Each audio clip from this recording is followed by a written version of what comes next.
Concerns are growing over Russian President Vladimir Putin's stability and mindset as Ukraine faces the 12th day of deadly attacks. I spoke with former Ukrainian President Petro Poroshenko yesterday on Sunday Morning Futures. Watch. With this situation, I think Putin is definitely going worse and worse. My first meeting with him was in 2004. That was one Putin. In 2014, that was another Putin. And now, please believe, his mental capacity is completely different. And I think that he is a mad person. Joining me right now is the CEO of Hermitage Capital, Bill Browder. Bill, thanks very much for being here this morning. You yourself personally went up against the deadly hand of Vladimir Putin when you were stopped at the border in Moscow from traveling into Moscow any further because you were becoming an activist investor. And then, of course, your lawyer was murdered while he was behind bars. Your thoughts on Putin's action now a 12th day of attacks on Ukraine? There's an expression, power corrupts, and absolute power corrupts absolutely, and I think that applies to Vladimir Putin perfectly. He's been a dictator for 22 years. As time has gone on, he's gotten richer, more powerful, and more brazen year after year after year. And he's also a very scared man. He looks at the neighboring countries where they have similar dictators, where the people are either successfully overthrowing them or trying to overthrow them.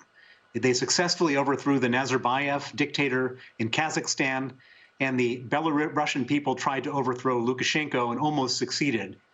And so Putin, in my opinion, he started this war not because of NATO, not because of Ukraine, but because he needed a war to distract his people. And that's what he's all about. Now, is it irrational? In his own sort of moral deficient mindset, it's perfectly rational. It's not crazy, but it's foolhardy, and he made a very bad bet, and he's now paying the price.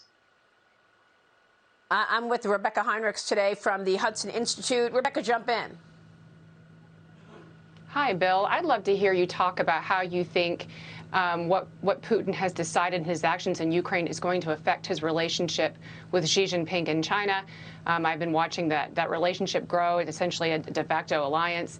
And of course, Putin went to Beijing at the beginning of the Olympics, and they had this great deal. And essentially, that deal has helped Russia absorb some of these sanctions. So I'd like to hear you make a comment on how you think this is going to affect that relationship.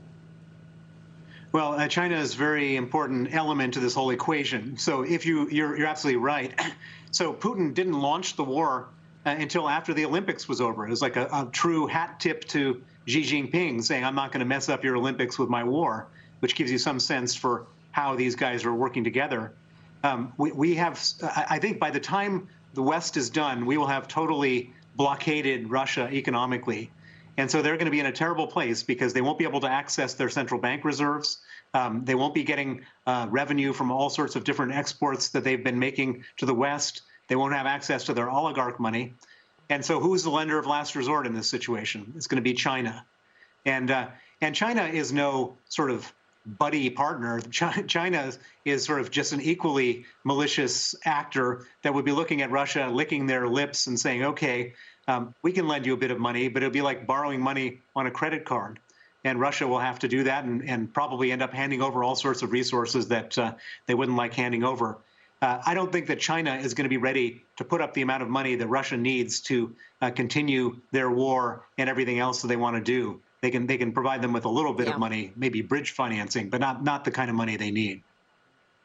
Well, you talked about the economic sanctions and the impact on Russia. What about the sanctions targeting the oligarchs? The administration announced sanctions targeting the richest Russians, the Russian oligarchs and their families. A total of 8 Russian elites face full blocking sanctions.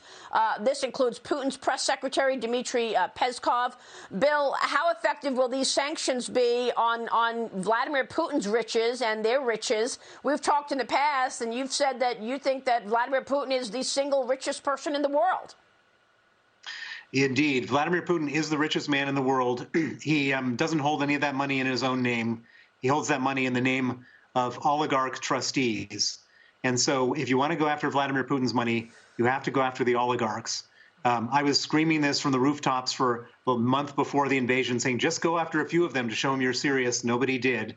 Now we're in a war.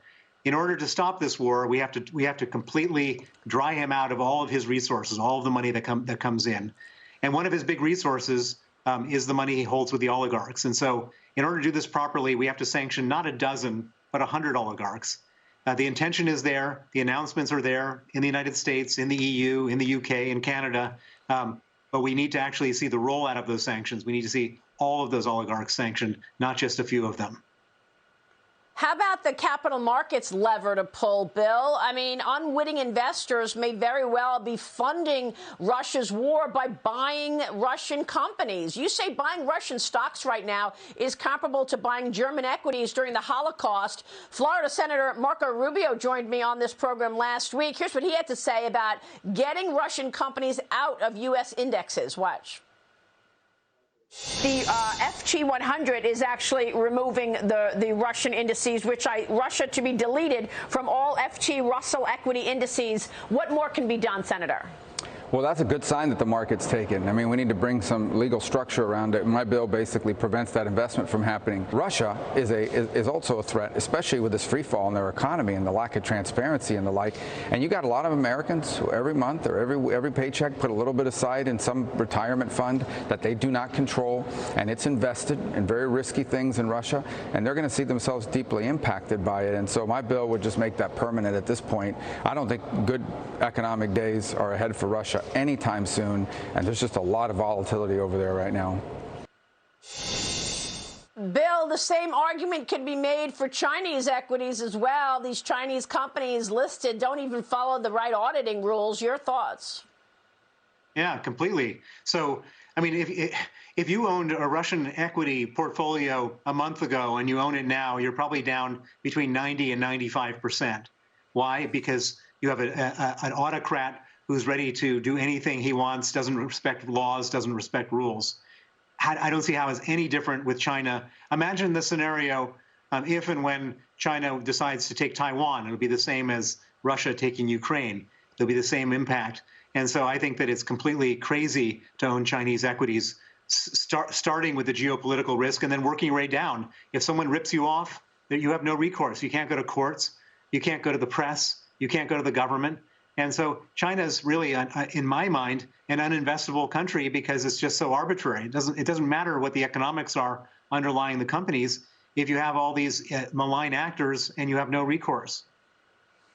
That's right. And those companies are subsidized by the Chinese Communist Party, the government there.